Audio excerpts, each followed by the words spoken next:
Post-rock and math-rock are genres that are pretty intertwined. Post-rock, a term coined in the mid-90s by Simon Reynolds about the Bark Psychosis album Hex, is a kind of experimental rock that's more about the atmosphere and texture a song can create than it is about traditional songwriting. Math rock is similar. It focuses mostly on the complexities of rhythm rather than songwriting, and as I think I mentioned in a previous video, math rock is extremely popular in Japan, with bands that sort of fall into both the post-rock and math rock scenes such as Tricot, Downey, Gyoko, and perhaps one of the most defining and influential, TOE. TOE is a Japanese post-rock and math rock band from Tokyo. The name TOE is actually an acronym, which stands for Theory of Everything. TOE is one of the most well-known, specifically math rock bands in general, let alone coming out of Japan. Their music is mostly instrumental, but on their later albums they do incorporate some vocals. An interesting thing about TOE is that they're pretty slow with releasing music. They only have 4 released full albums, which is kind of crazy for an over 20-year-long career that's as successful as it is, and really speaks a lot to how great and captivating their music is.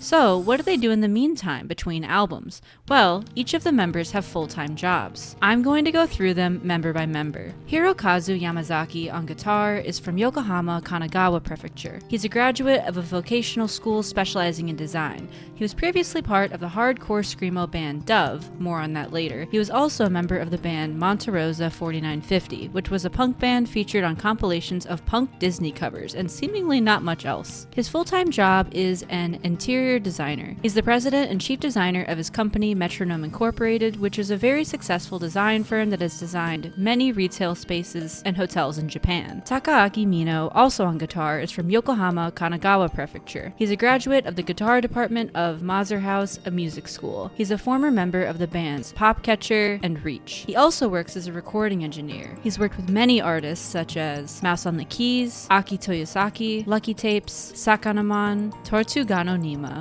and Downey. Takashi Kashikura on drums is from Kawasaki City, Kanagawa. He's a graduate of the former Kawasaki Minami Prefectural High School, which no longer exists. He was the drummer for Reach, which he was part of with Mino, and the band Damage, and was also in a band called El Scorcho. He's also currently part of the band The Hiatus. His full-time job is as a session musician. He's participated in recordings and live performances for a lot of musicians, including Kayla Kimura, Akko, Kotringo, Nagisa Kuroki, and Momohiro Clover Z. Satoshi Yamane on bass graduated from the fashion design department at Mode Gakuen. He used to be a member of the bands Fragment, Dove with Yamazaki, and Clam Chowder. He works as a fashion designer and started the bag brand Ficouture with his wife Asami Yamane in 2010. In 2016, they changed the name to F/CE and started offering a full clothing line. He used to be an assistant at Men's Biggie starting in 1997. Then, and you're not going to believe this, but he's the reason for the success of Crocs in Japan. No, I'm not kidding. This actually came about because of his background in music, playing with TOE, ironically enough. From an interview with Honeyee, and I'm paraphrasing here, he left his job as an assistant at Men's Biggie and went freelance. Then, Mori Daira from Mori Daira Musical, a guitar company he had dealings with because of TOE, contacted him and said, "Yamane-kun, I found some amazing sandals. Can you take a look?" These sandals were, obviously, Crocs, though they were called Rebound at the time. So he and Mori Daira started Crocs Japan, the Japanese branch of Crocs, in 2004. To make them more popular, Mori Daira and Yamane drove around Japan with a car full of Crocs and got different stores to sell them, which is just an amazing image. This interview is extremely interesting as it talks about Yamane's brand, how he made Crocs popular, and his experiences with TOE. I'm going to link it in the description. In general, there's sort of a stigma with working a full-time job while you're pursuing music or art in general. Members of TOE have acknowledged this. I do think it's a little different than if they were all working in non-creative fields, but the point still kind of stands. There's certainly something to be said in a lot of cases with your artistic passions and not tying them to a paycheck. There are so many examples of people who make their art or music their full-time job, and they suffer from burnout and no longer love the thing that they used to love so much. I know that plenty of people are able to tie their passions to their livelihood just fine, but it's certainly not for everyone. And I think that's the case with TOE here.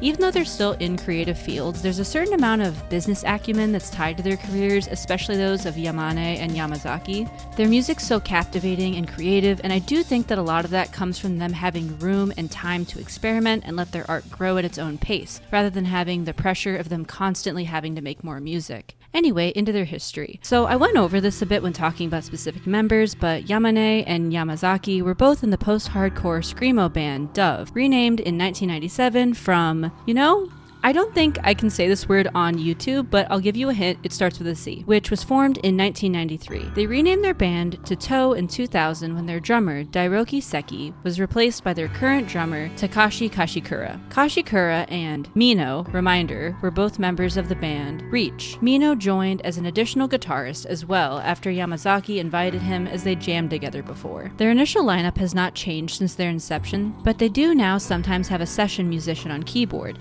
Kaisaku Nakamura. It's quite interesting that Toe's style is so different from the hardcore punk screamo type of music that the members were previously involved in. Apparently, Toe thought making music that sounded different with quote-unquote cleaner tones would be interesting, since none of the bands around them at the time were doing that. They started performing live in July 2001. Their first release as Toe was a split single, Peel, Toe, with American post-rock band Peel from Milwaukee, Wisconsin, issued on CD by the Japanese label Design Music in 2002.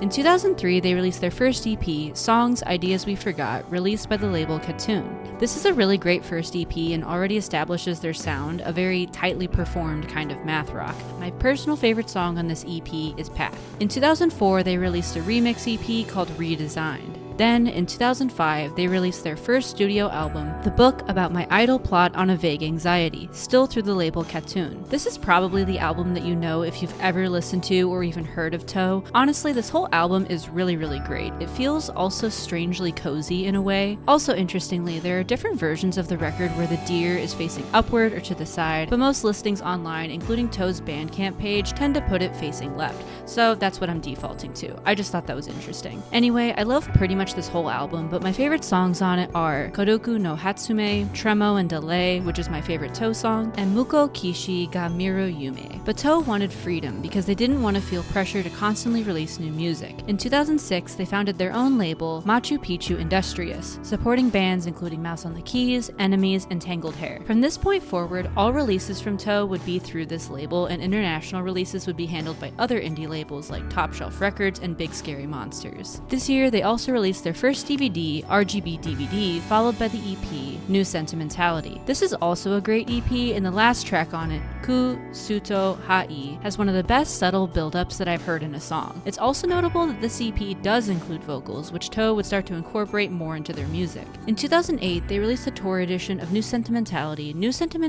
Tour Edition, which was an enhanced CD EP limited to only 1,000 copies. In 2009, Toe released a split EP with the band, Collections of Colonies of Bees, an American post-rock band from Milwaukee, Wisconsin.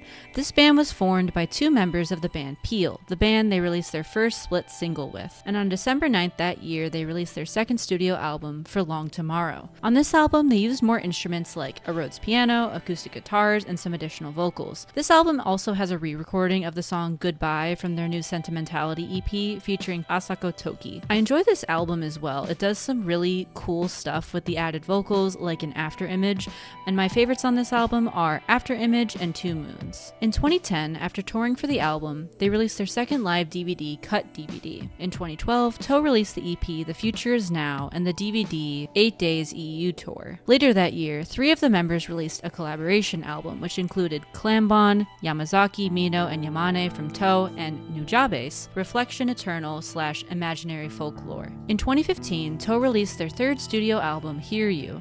This album has some more hip-hop influences and even more vocals than their previous work, which I really enjoy hip-hop influences just because I like hip-hop. They create some really interesting textures like on The World According To and the opening track Premonition, beginning of A Desert of Human. It's really excellently mixed. My favorites on this album are The World According To and My Little Wish. On January 24, 2018, Toe released a compilation of non-album tracks and remixes titled That's Another Story. They released an EP called Our Latest Number on August 22nd of that year as well. There's a really fun track to listen to with headphones called Dual Harmonics that I recommend that you use good headphones for. In 2021, they released Doku and Kai, a DVD live album recorded live in the round at La Poisson Rouge in New York City in 2019. They also released an album version. This year, they also contributed an original song to the soundtrack of the anime Sunny Boy Rhapsody. I selfishly won't go into this because I haven't seen Sunny Boy and I don't want to look into it because I want to watch it without any spoilers. In 2023, they released Mother, a hip-hop track featuring Il Bastino and Slack, a standalone single. And then, in 2024, Toe released their 4th studio album and their first full album in almost 10 years, and also their most recent album,